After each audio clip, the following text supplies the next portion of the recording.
Nós podemos ficar de pé.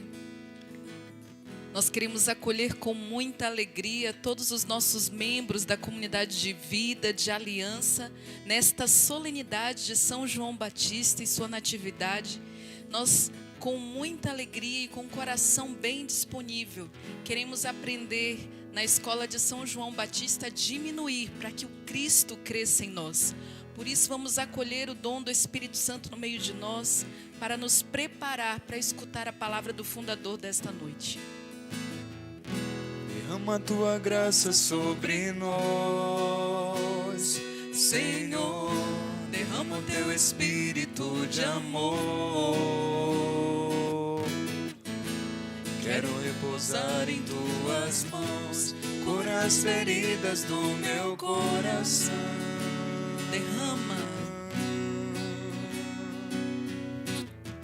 Derrama a tua graça sobre nós, Senhor. Derrama o teu espírito de amor. Quero repousar em tuas mãos, curar as feridas do meu coração. Ó Espírito, com os braços erguidos. Ó Espírito Santo de Deus, transforma minha vida em oração e adoração.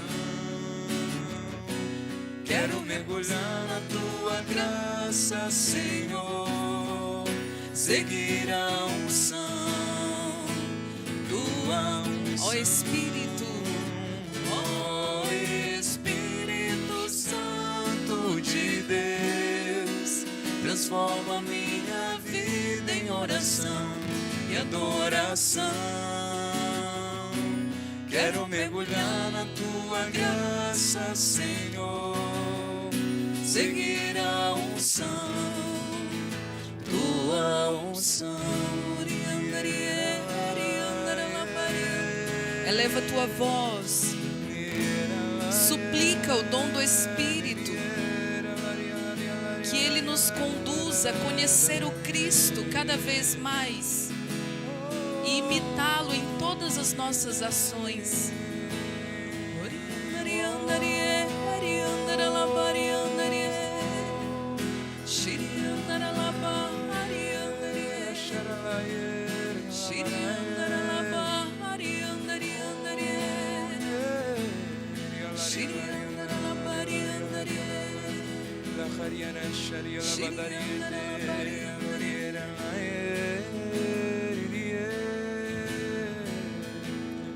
Eu tinha no coração as palavras de Paulo que diz: é necessário fazer bem mais progressos.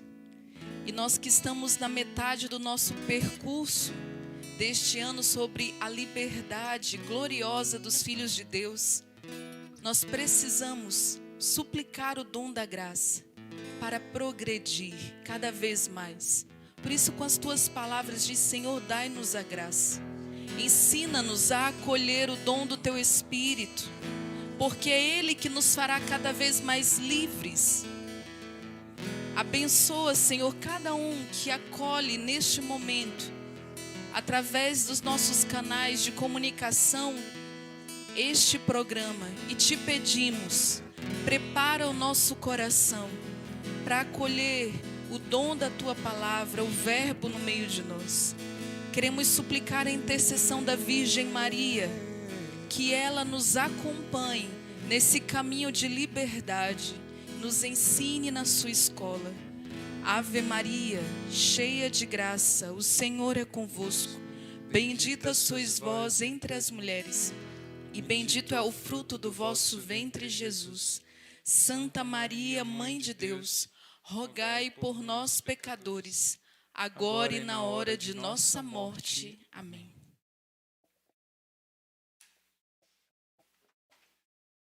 Queridos irmãos e irmãs da comunidade de vida de aliança, queridos amigos, vamos continuar essa formação mensal com toda a nossa equipe que nos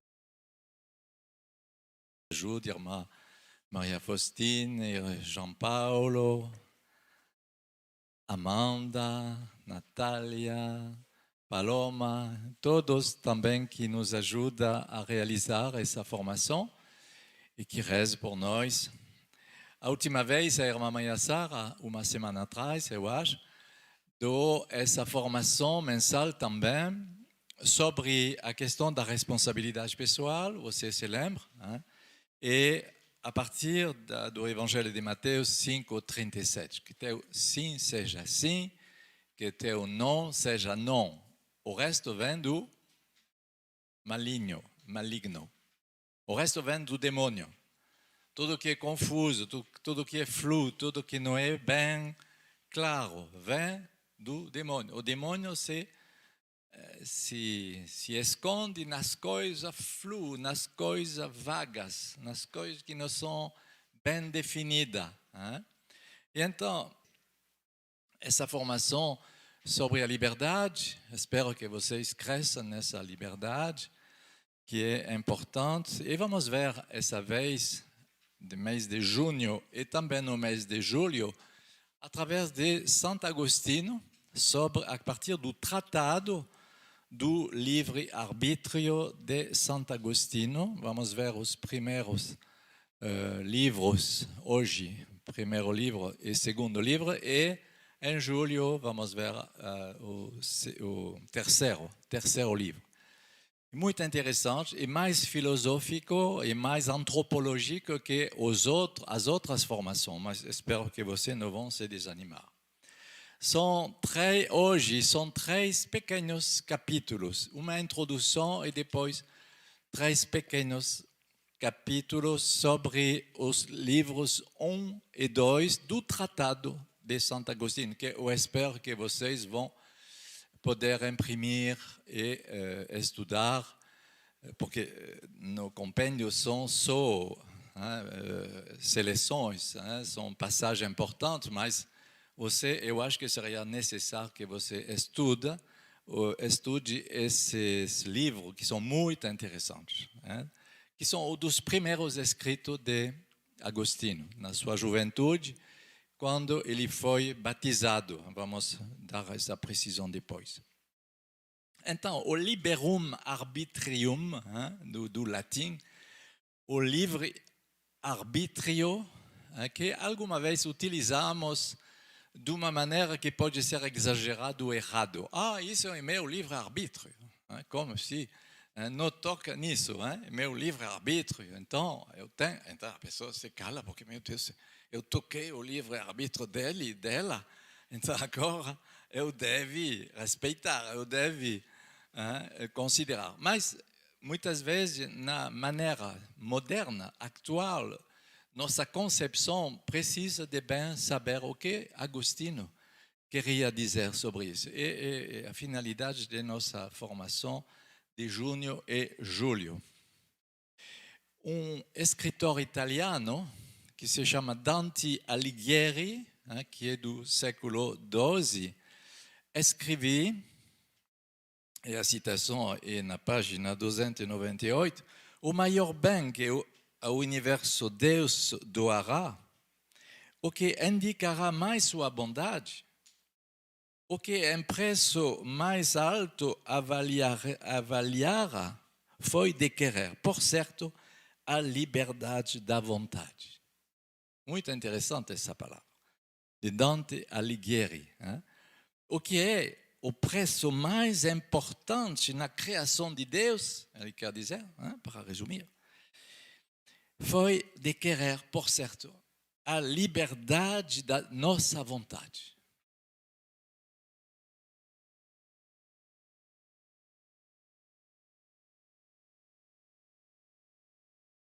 Mas somos livres em nossa vontade?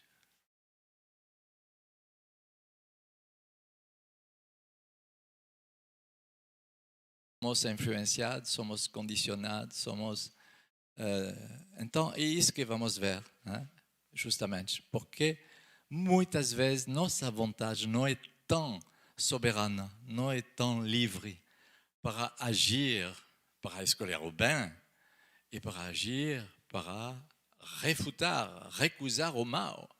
Nossa vontade, alguma vez, é refém do pecado, refém de uma falta de liberdade, justamente. Então, vamos fazer esse itinerário com Santo Agostinho.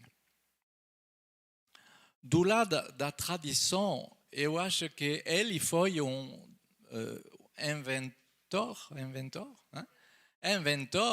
da questão do livre-arbítrio, porque antes dele não se falava muito dessa questão. Então, a liberdade no sentido de Agostinho, vamos ler, temos uma leitora, eu vou pedir ao bispo de instituir ela, porque você sabe que agora o Papa Francisco anunciou a possibilidade de ter ministério instituído de leitor, de acolite para as mulheres.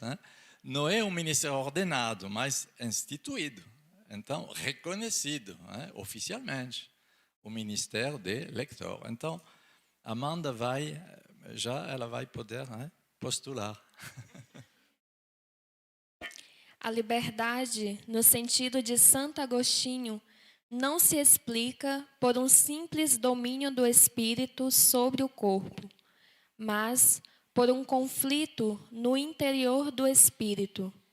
O espírito dirige o corpo e o corpo obedece imediatamente.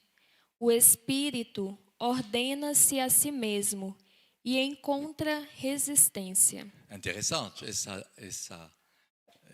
esse constato, que é bem realista de Santo Agostinho. Normalmente, é o espírito, a razão que comanda, que deve mandar sobre nosso corpo. Não é nosso corpo que deve governar. Você concorda?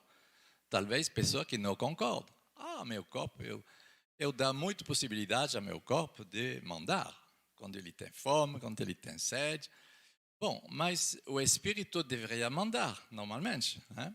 E ele vai dizer, o problema é que isso revela um conflito no interior entre o espírito que deseja, que quer, que decide, e o corpo que mostra a resistência.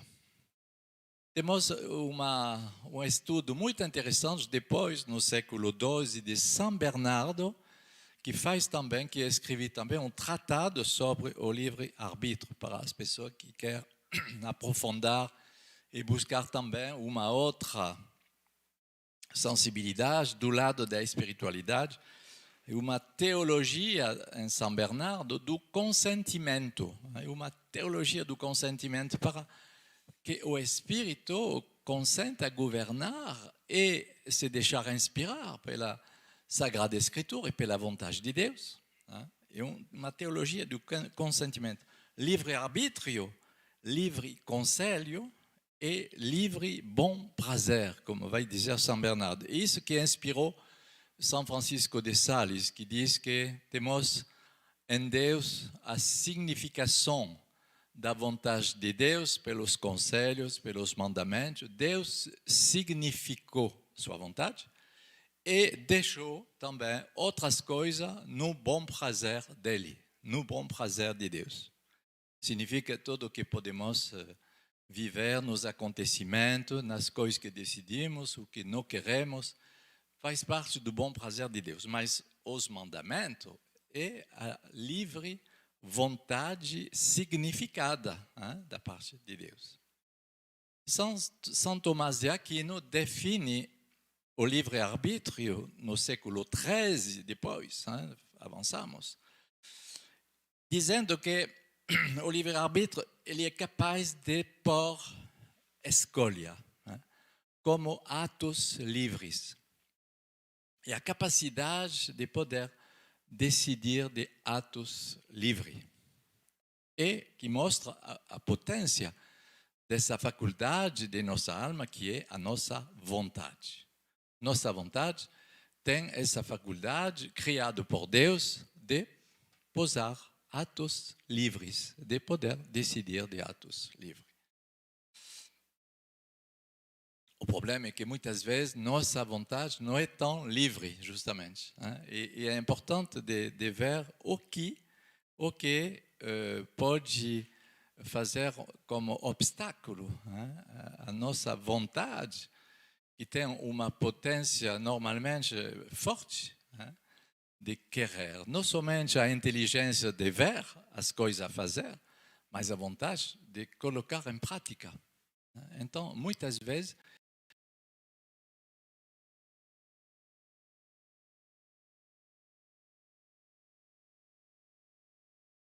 nossa vontade é ou fraca, né, sem muita força, ou ela é doente, né, porque ela pode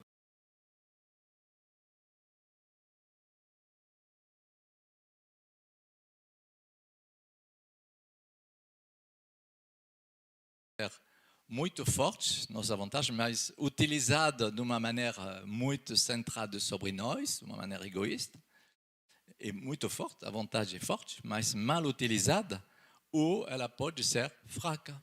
Então, é importante de verificar em cada um de nós o que cada um vive, o que ele deve trabalhar desse lado. Porque podemos se enganar com toda boa consciência, finalmente, sem trabalhar no bom lugar de nossa faculdade. Sinceramente, eu posso sem me conhecer bem, eu posso ser muito sincero com mim mesmo, mas completamente errado.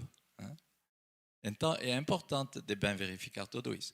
Nietzsche, o filósofo existencialista do século XIX, Nietzsche, que você conhece como nome, e não foi particularmente cristão e que foi bem provocador e incisivo com os cristãos, vai dizer: Seria que, como sugere Nietzsche, o anseio de carregar a responsabilidade última pelas próprias ações, dela desobrigando Deus, mundo, ancestrais, acaso sociedade, é arrancar-se pelos cabelos do pântano do nada em direção à existência. Então, seria uma hiperresponsabilidade para descarregar a responsabilidade de Deus, da sociedade, ou dos outros, ou do acaso. Bom, ou pelo contrário, de carregar a culpa sobre Deus, sobre o demônio, sobre as circunstâncias, sobre a sociedade, sobre a comunidade também. E também é interessante de ver que funciona com isso também. Santo Agostinho disse que esse livre-arbítrio é ignorante e enfermo. Nosso livre-arbítrio, ele declara, ele faz o constato, é ignorante e enfermo. Ignorante, então, ele precisa de ser alimentado na sua ignorância pela ciência em particular da Sagrada Escritura. É isso que Agostinho quer dizer. O enfermo, se ele é estreito, se ele é fechado. Vamos ouvir depois. Pois, por causa da questão do mal, que sabe se esconder, quem pode se considerar capaz de querer as coisas eternamente, corretamente? Quem pode ter certeza de ter permanente dentro de si mesmo uma boa vontade? E quanto ao seu livre-arbítrio? Então, é uma questão importante. Quem poderia dizer, mas eu sei que minha vontade cada vez reage corretamente. Quem poderia dizer isso? Minha vontade funciona muito bem, maravilhoso. A criação de Deus de minha vontade foi uma coisa quase santa. Quem pode dizer isso? Ninguém pode dizer isso. Nossa vontade quer funcionar de uma maneira reta e correta, mas, infelizmente, ela vai reagir de uma maneira ignorante. E por isso que se fazer verificar com o acompanhador, o superior, um confessor,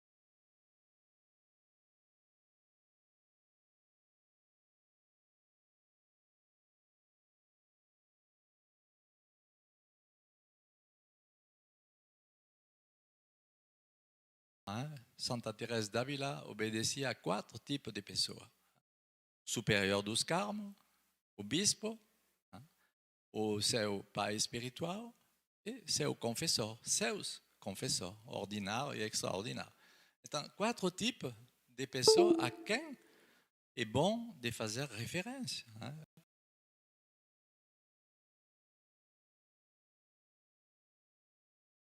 Alguma vez as pessoas se queixam, mas eu gostaria de ter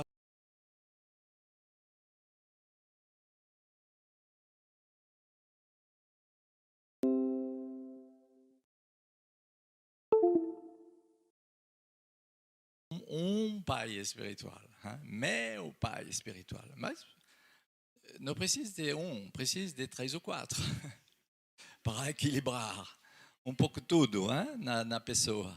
Na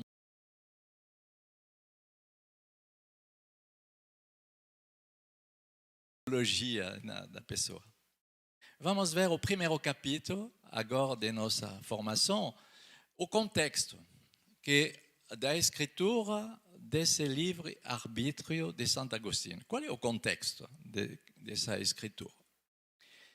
Como eu dizia, faz parte dos escritos da juventude de Agostinho, mesmo se ele tem mais ou menos 34 anos, que é o ano de seu batismo. Ele foi batizado em Milão por Santo Ambrósio em 387, à noite da vigília pascal.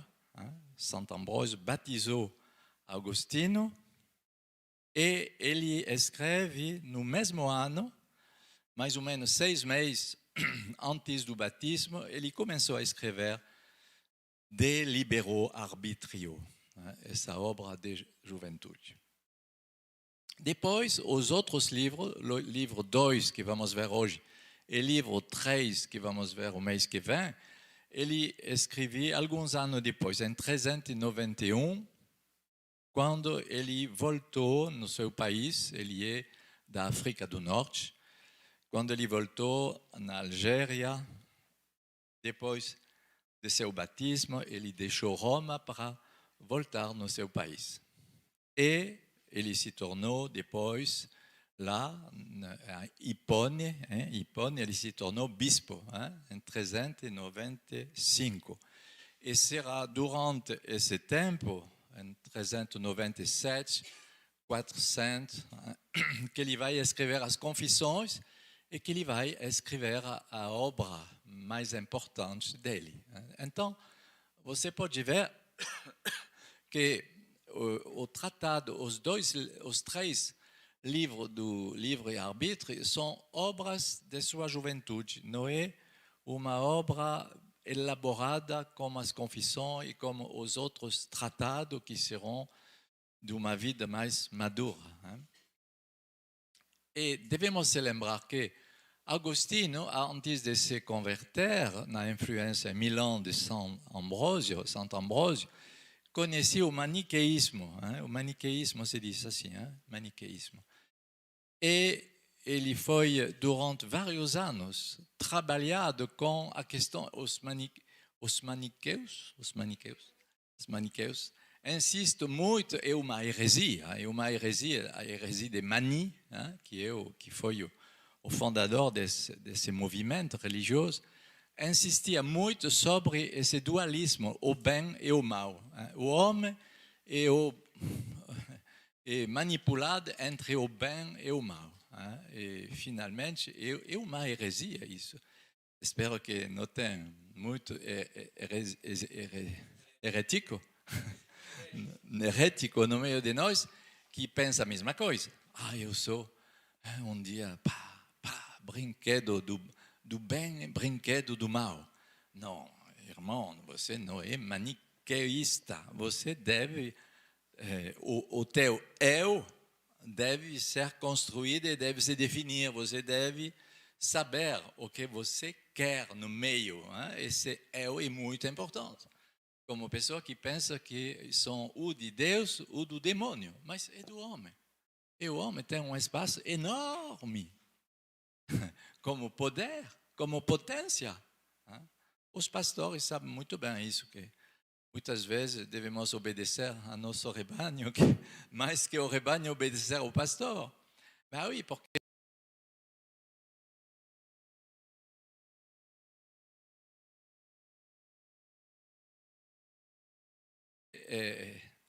a pessoa humana quer ou não quer, e faz pesar, muitas vezes, quando ela não quer. E um pastor, muitas vezes, deve obedecer à sua ovelha que não quer.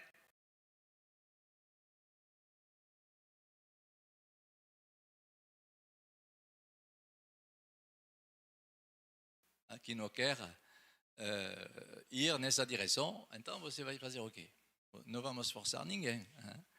Então, justamente, par ignorância desse espaço que é a vontade humana, as faculdades humanas, o desejo humano, a inteligência humana, todas as faculdades humanas têm uma importância enorme. E nós somos maniqueístas para ser jogados de um lado e do outro. E então, Agostinho foi trabalhado com essa distinção entre o bem e o mal. E ele não podia suportar esse dualismo, justamente, das fábulas vãs dos maniqueus. E ele vai declarar: se não tivesse conseguido o auxílio divino, não teria podido emergir de lá, nem aspirar à primeira das liberdades, a de poder buscar a verdade. Voilà. Ele descobre, com a sua conversão cristã, ele descobre o fato de poder respirar uma nova liberdade que é de pesquisar. E oui, é possível de pesquisar. Nós somos manipulados nem da parte de Deus, nem da parte do mal. Somos pessoas humanas que são capazes de raciocinar, de pensar e de se definir. Então, ele vai declarar que não tem inteligência sem a fé. E também não tem fé sem inteligência. As duas coisas devem funcionar. Alguma vez, eu rezei tanto, eu rezei por isso, mas acontecia diferente. Mas você pensou também um pouco que rezar é uma coisa boa, da fé, mas você podia pensar também, não impede. Fé e inteligência são complementares. Mesmo se precisa das exigências da fé, devemos também aprender a conhecer. Segundo a palavra de João 17, versículo 3, a vida eterna é que eles te conhecem, tu, o único verdadeiro Deus, é aquele que tu enviou, Jesus Cristo. Conhece pela fé, mas conhece pela inteligência também. Então vamos ver que Agostinho vai também escrever para refutar duas heresias. Mas não é agora que eu devo dizer isso, não. O livre-arbítrio, as duas correntes da fé, a corrente da fé e da filosofia aristotélica. Mas Agostinho vai reconhecer uma grande proximidade com as Escrituras, depois de sua conversão. Ele reconhece no livro das Confissões, agora vamos ouvir.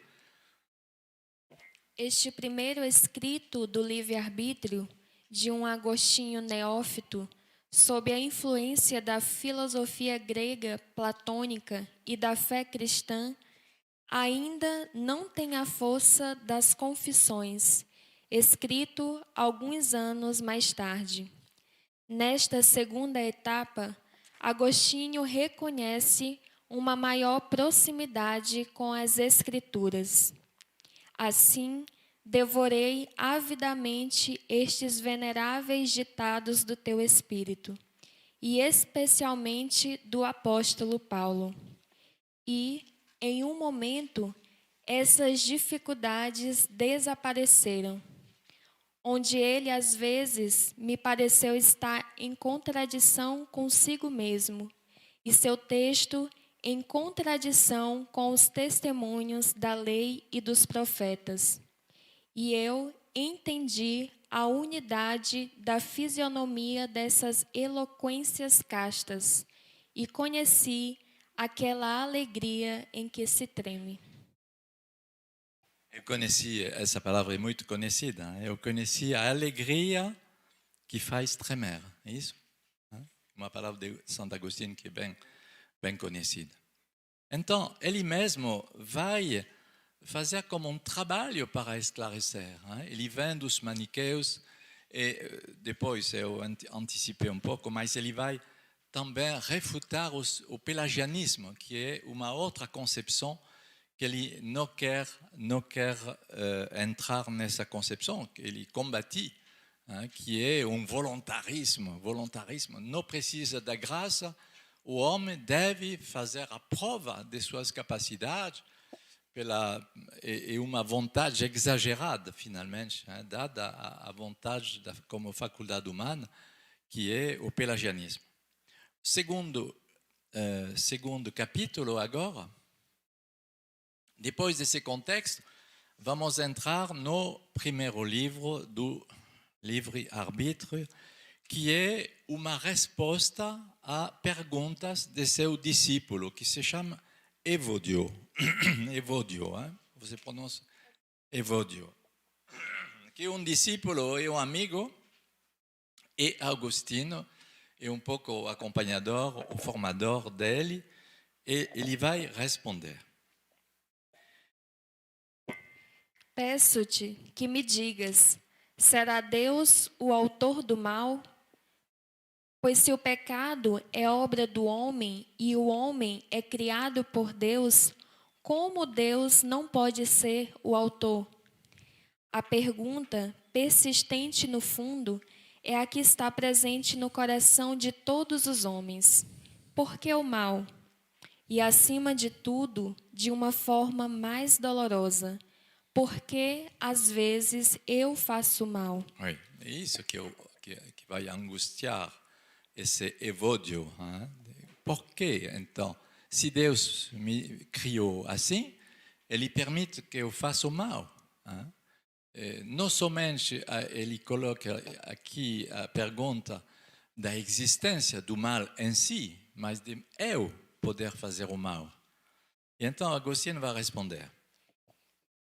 Deus conferiu à sua criatura com livre arbítrio a capacidade de fazer o mal e, portanto, a responsabilidade pelo pecado. A capacidade de agir mal se chama pecado. É a capacidade de nossa liberdade. Deus faz um risco enorme de nos deixar com essa capacidade.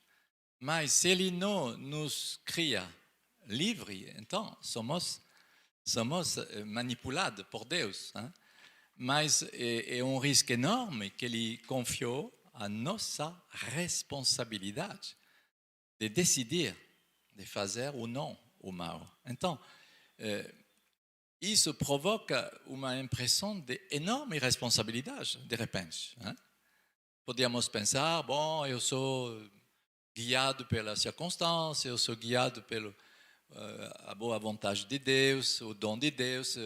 Alguma vez o demônio vai me atrapalhar, mas se eu vivo na comunidade, eu decido também as coisas que são decididas em comunidade. Mas é tua responsabilidade, quando ela funciona. E então, essa responsabilidade do bem, de fazer o bem, de escolher o bem, ou de fazer o mal, é isso que é nossa parte pessoal. Então, entre maniqueus e pelagianos,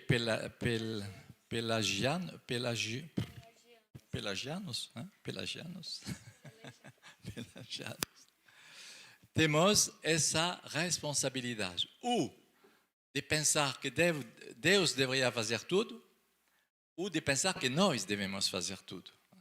São duas heresias, finalmente. De pensar que a graça deveria fazer tudo, os maniqueus, o que é uma espécie de fideísmo, devocionalismo.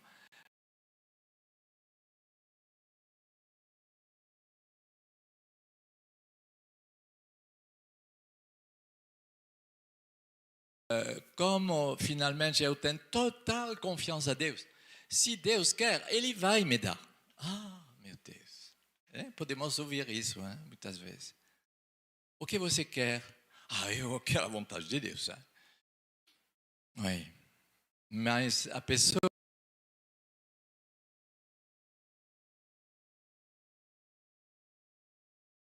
Cinco minutos depois, ela mostra que ela vive de uma maneira muito humana. E, portanto, ela vai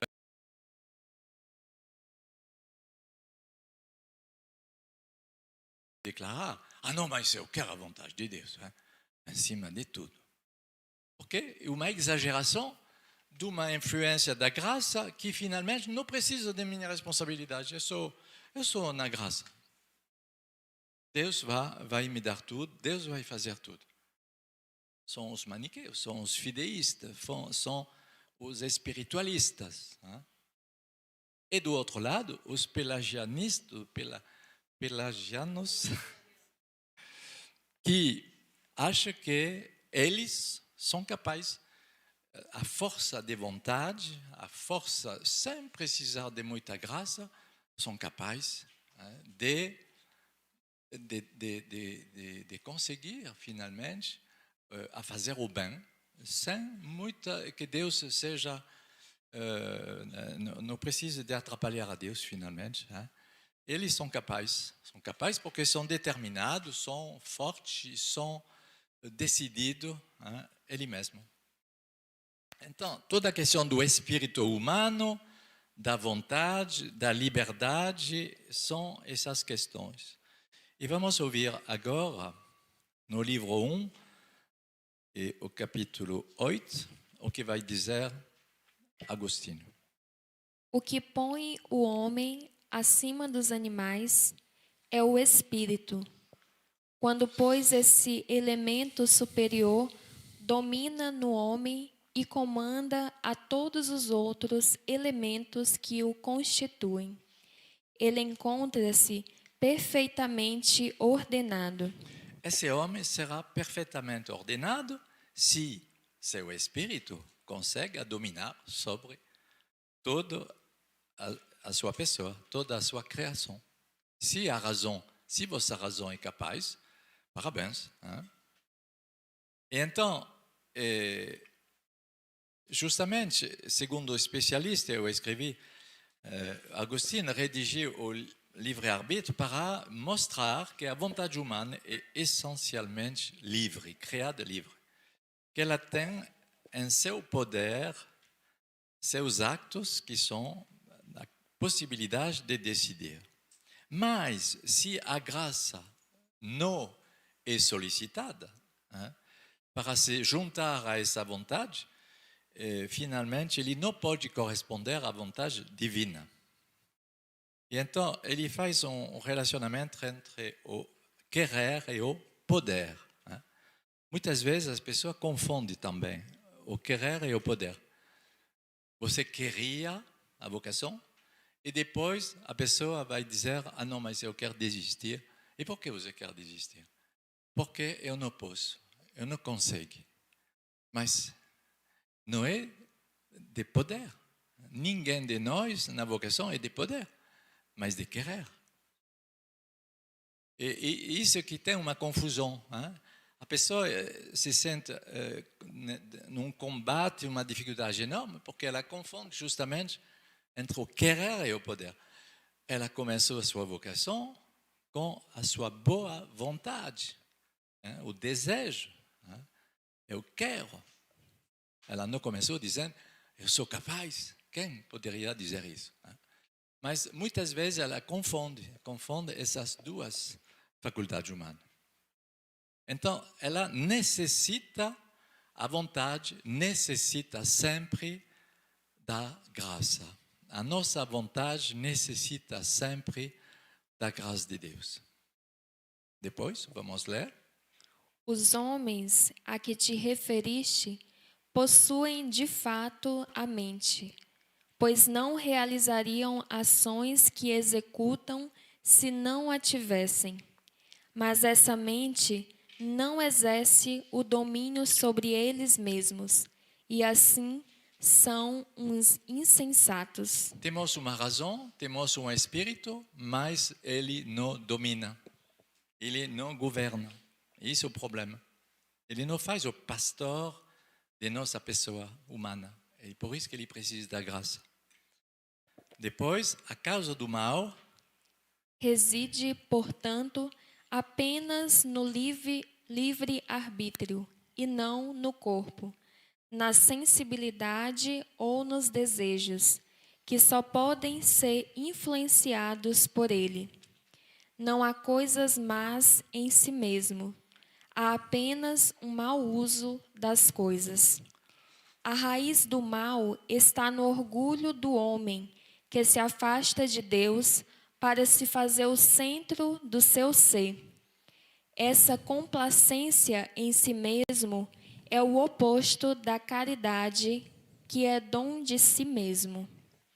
Então, Agostinho vai mostrar que a dominação das paixões da alma pecadora sempre produz como consequência uma pena, um cansaço, uma coisa pesada. E como se é um castigo, finalmente, esse cansaço, essa pena do pecado vem depois como um resultado negativo dessa situação de pecado. 10 minutos só? Meu Deus, você não é generoso. Agostinho vai dizer que ela não se ligou à sabedoria. Precisamos de cultivar a sabedoria.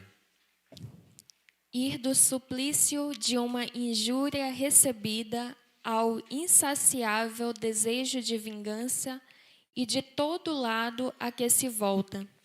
A avareza oprime esse homem, a luxúria o consome, a ambição o escraviza, o orgulho o incha, a inveja o tortura, a ociosidade o aniquila, a obstinação o excita, a humilhação o abate. E, finalmente, quantas outras inumeráveis perturbações são o cortejo habitual das paixões, quando elas exercem o seu reinado. Enfim, poderemos considerar como pouca coisa essas penas que necessariamente suportam todos aqueles que não aderem à verdadeira sabedoria.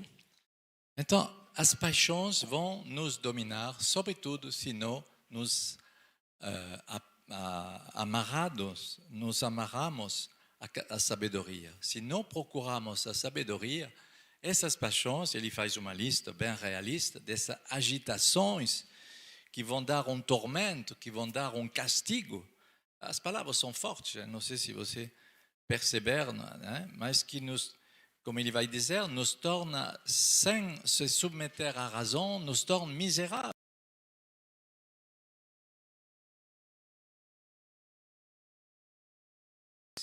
Essas paixões nos tornam miseráveis. Vamos ler. Quando este tipo de apetite não está sujeito à razão, nos faz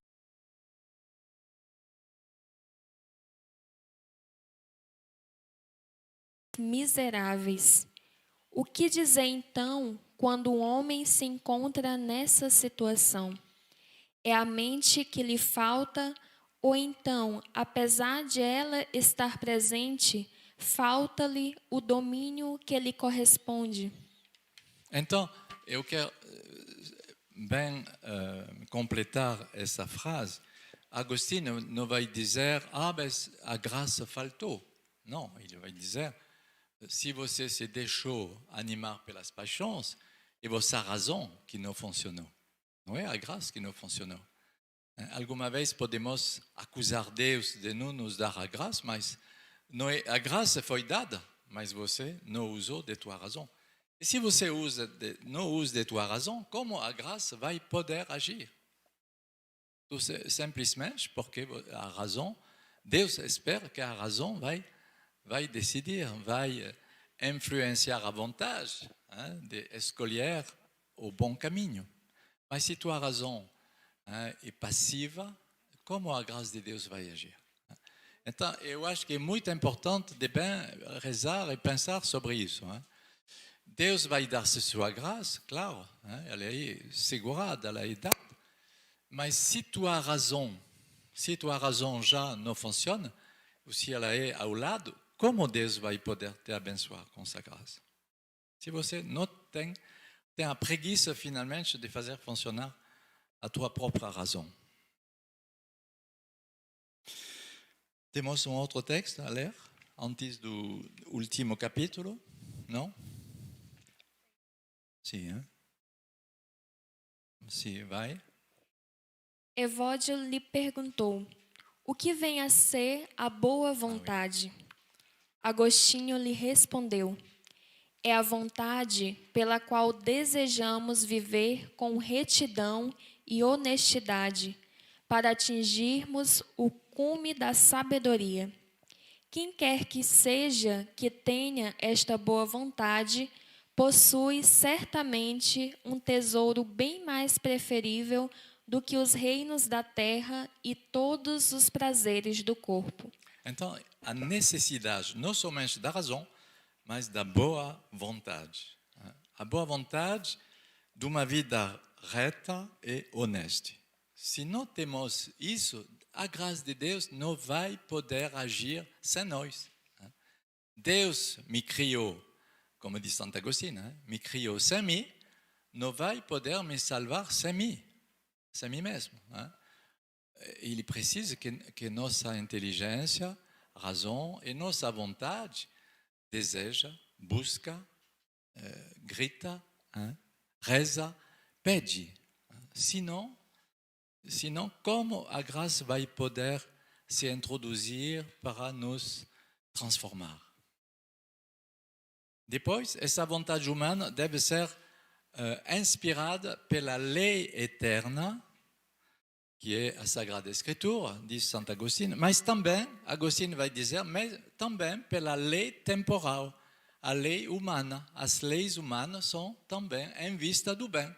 Elas não são feitas, normalmente, em vista do mal. E então a vontade deve querer fazer com boa disposição, obedecer à lei, não somente à lei da Sagrada Escritura, mas à lei natural e à lei dos homens. Aquele que ama a vida reta. Aquele que ama viver retamente tem certamente prazer nisso, de tal modo que encontra não apenas o bem verdadeiro, mas ainda real doçura e alegria. Essa pessoa não há de apreciar também sobre todas as coisas, com dileção especial, essa lei em virtude da qual a vida feliz é atribuída à boa vontade e a vida infeliz à má vontade? Então, eu acho que você pode sublinhar essa passagem como a fonte da alegria. É a fonte da alegria. O que é a fonte da alegria? Agostinho vai dizer, busca uma vida reta. Busca uma vida honesta e tu serás feliz. Finalmente, as pessoas que são misturadas, que buscam coisas que não são muito honestas, que não são muito claras, são pessoas que são tristes, são misturadas, meladas, não sei como dizer. Misturadas. Eu falei de uma coisa que não é isso, né? Então, Agostinho vai dizer a importância da governança da vontade pessoal. O fato de escolher é segundo a ordem da lei eterna. E depois, nada senão a vontade. Nada a não ser a vontade poderá destronar a alma das alturas de onde domina e afastá-la do caminho reto, pois o mal moral que cometemos tem sua origem no livre arbítrio de nossa vontade. Então, se tu não quer fazer o mal, tu não vai fazer. Mas precisa que você, como diz São Francisco de Sales, proteste, declara, diz que você não quer fazer o mal. Em lugar de fazer vago pensamento, coisa tão vaga que ninguém se pronuncia, nem a inteligência, nem a vontade. Então, proteste dizendo o que tu queres, diante de Deus e diante de tua consciência, na tua inteligência que deve governar e na tua vontade que deve decidir o que tu queres. Vamos passar ao último capítulo sobre o segundo livro do tratado. Eu tenho 5 minutos, o quanto? 1, 2, 5. E para tentar de concluir, e são mais comentários de Agostinho que vamos ouvir. Uma nova pergunta de Evódio: por que Deus deu o livre-arbítrio da vontade sem saber que ele vai pecar, certamente? Como é possível que Deus deixou essa possibilidade? Porque com o livre-arbítrio, vamos escolher de pecar. Evódio é perturbado com isso. Como Deus permite que vamos fazer essa escolha louca? E vamos ter as respostas agora. Não é pelo fato de uma pessoa poder se servir da vontade também para pecar, que é preciso supor que Deus nola tenha concedido nessa intenção. Como poderia ser castigado com justiça aquele que se servisse de sua vontade para o fim mesmo, para o qual ela lhe fora dada? Então, para resumir, é muito importante essa passagem, que mostra que o pecado, não tem pecado se não tem vontade de nossa parte. Muitas vezes as pessoas, muitas vezes não sei, mas alguma vez pode acontecer, uma pessoa vai se confessar, por exemplo, eu fui tentado, mas você pecou? Não, eu pensei a pecar, mas você não entrou no consentimento do ato do pecado. O pecado é um ato voluntário, mas eu escolhi esse pecado. Então, lá tem matéria a pecado.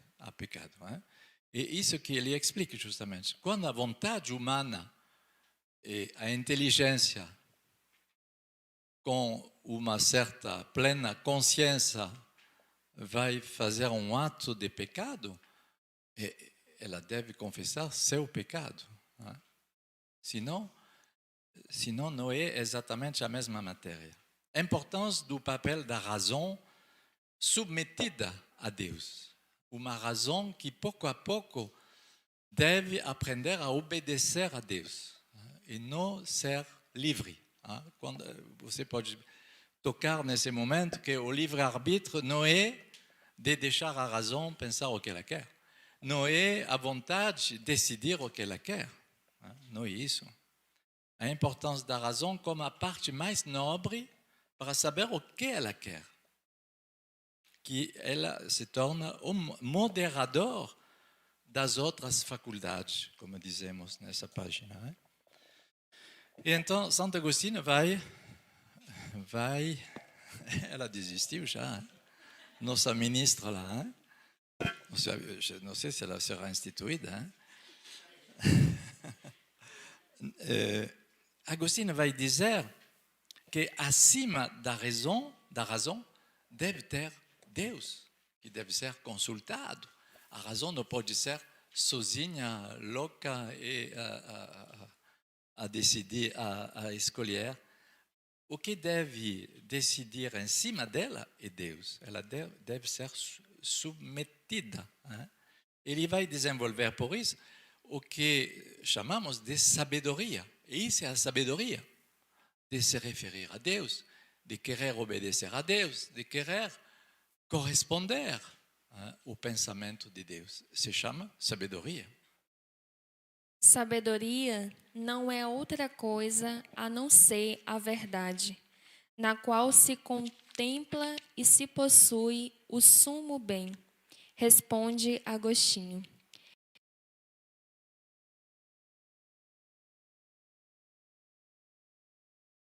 É certo que todos queremos ser felizes.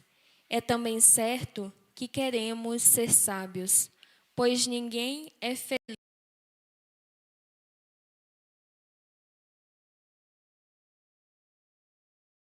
sem a posse da sabedoria. Então, Agostinho vai fazer esse laço entre sabedoria, verdade, palavra de Deus, e nossa liberdade em tudo isso. E ele vai citar essa referência que é nos compêndios de 2021, é o centro de nosso tema, João 8:32. Se permanecerdes na minha palavra, sereis verdadeiramente meus discípulos, e conhecereis a verdade, e a verdade vos libertará. Então, se você quer comentário e certo acompanhamento dessa palavra, nesse lugar, nesse momento do tratado, no livro, o segundo livro do tratado, você pode ter comentário de Agostinho. E vamos ler agora o que ele fala no capítulo 17, sobre a questão da vontade pessoal, a importância de uma vontade livre. O que é a vontade livre? Nossa alma de nada goza com liberdade, senão o gozar com segurança. E o contrário também é verdade. Ó sabedoria, luz suavíssima da mente purificada, infelizes os que te abandonam, a ti que és o seu guia, e assim extraviam-se entre teus vestígios. Ai dos que amam teus sinais, em vez de amar a ti, esquecendo-se do que ensinas. Eu te havia prometido, se te lembras, de haver de provar que existe uma realidade muito mais sublime do que a nossa mente e nossa razão. Ei-la diante de ti. É a própria verdade. Abraça, se o podes. Que ela seja o teu gozo. Põe tuas delícias no Senhor, e Ele concederá o que teu coração deseja. Pois o que desejas, senão ser feliz? E depois, continua sobre a vontade livre. Eu me opunha à tua opinião, que não podemos agir com retidão, a não ser pelo livre arbítrio da vontade. E afirmava que Deus nolo deu, sobretudo em vista desse bem. Tu me respondeste que a vontade livre devia nos ter sido dada do mesmo modo como nos foi dada a justiça, da qual ninguém pode se servir a não ser com retidão. Quando a vontade adere ao bem imutável, o qual pertence a todos em comum, e não é privativo de ninguém. Do mesmo modo, aquela verdade da qual temos dito tantas coisas, sem nada termos podido falar dignamente. Quando a vontade adere ao sumo bem, então o homem possui a vida feliz. Então, a vida feliz, você tem outro resumo aqui, quando a vontade adere ao bem imutável da verdade, da bondade, do amor de Deus revelado na Sagrada Escritura. Quando a vontade adere plenamente, isso vai fazer um homem feliz. Então, verifica se tua tristeza não vem finalmente de uma falta da razão, aderir, e da vontade, querer fazer, querer viver, querer decidir. Verifique essas duas faculdades do teu livre-arbítrio, porque o livre-arbítrio funciona com essas duas faculdades, inspirada pela razão, pela sabedoria de Deus, com a força de praticar. Vamos concluir. Quando a vontade se afasta do bem imutável. Ora, essa vida feliz é que o espírito sente quando adere ao bem imutável.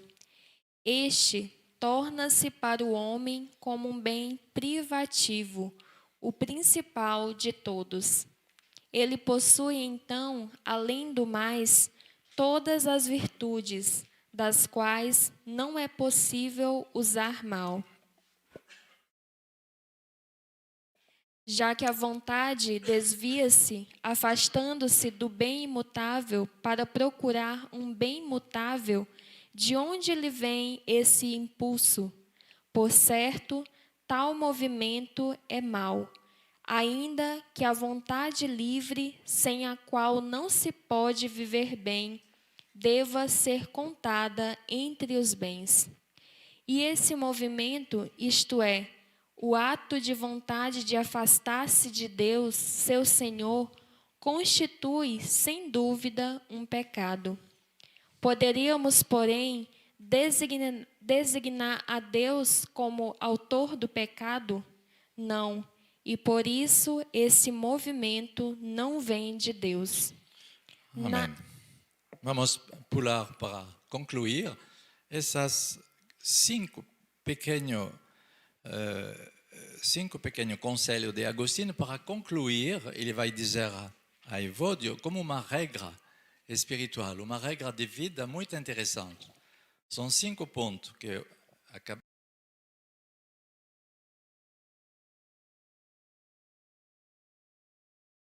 nossa formação. Primeiro, é a vontade de cada ser humano de decidir.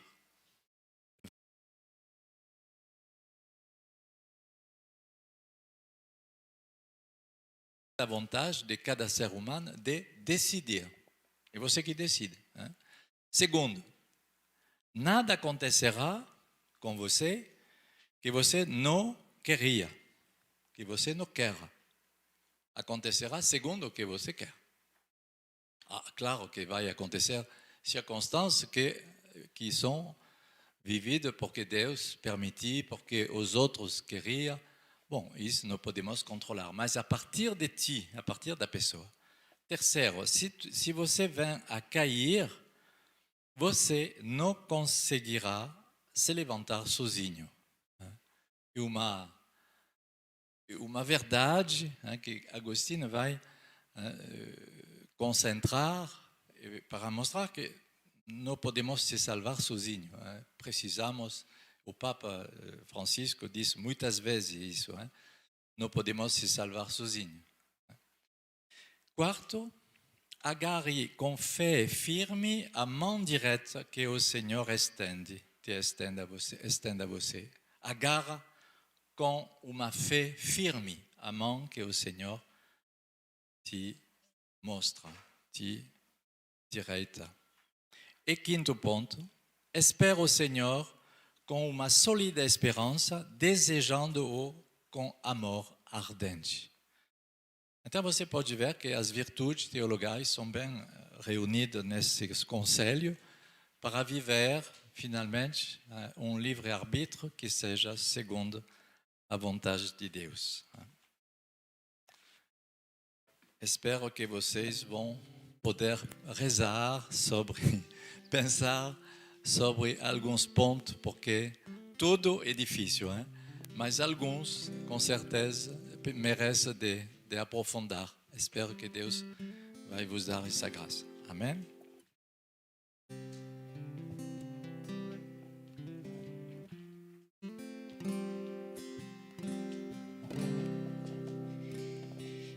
Irmãos, com esses 5 pontos, o Senhor nos dá uma pequena regra concentrada para nós tomarmos uma resolução de uma vontade madura, capaz de decidir, de escolher livremente pelo projeto de Deus.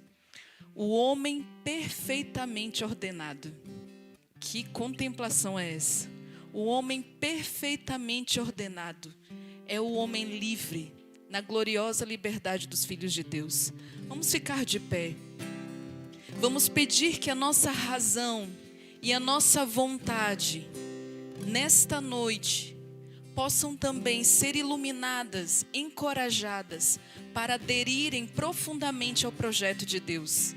E assim possamos caminhar, avançar, progredir nesta visão do homem perfeitamente ordenado. Cantemos. Pai, em tua presença pedimos o teu Espírito, pois queremos fazer tua vontade em nossas vidas. Mais uma vez, mas bem dispostos. Pai, em tua presença pedimos o teu Espírito, pois queremos fazer tua vontade em nossas vidas. Então vem Espírito, vem Espírito Santo de amor, Rei do céu, Rei do céu, Consolador, vem sobre nós, vem sobre nós. vem Espírito, vem Espírito Santo de amor, Rei do céu, Rei do céu, Consolador, vem sobre nós, vem sobre nós, vem sobre nós. vem sobre nós, vem sobre nós. E com as tuas palavras agora, faz esse movimento de dizer: sim, Senhor, eu quero. Com a tua graça, Com a tua graça, e Senhor, pela tua graça, eu decidir quero, escolher Senhor. o bem, escolher uma vida reta. Nós Senhor. queremos suplicar, dai-nos em Nós queremos abundância a ser tua felizes, graça, Senhor.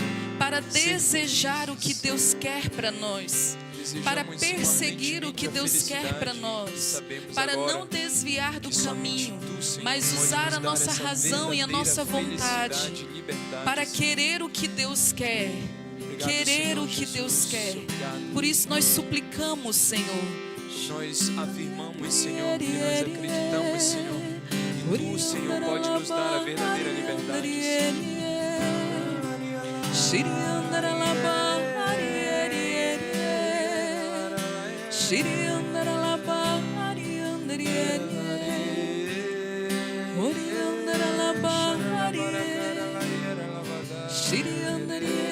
Senhor, visita vários irmãos que recebem este ensino como uma chave para você se libertar dos vícios que há tanto tempo você luta. O Senhor quer te dar uma chave de leitura da tua alma, da tua vontade que ainda é escrava desse vício, para você ser livre. Por isso, nessa noite, diz: amém, Senhor, eu aceito.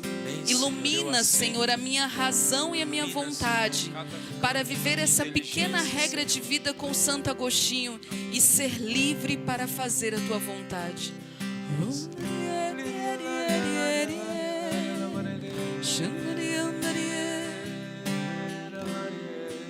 Senhor, visita várias pessoas que finalmente não escolheram de se amarrar a uma vida reta, não decidir e não pensar, finalmente se amarrar e cultivar, se escolher cada dia caminho reto, finalmente, mas se deixou guiar, se deixou viver.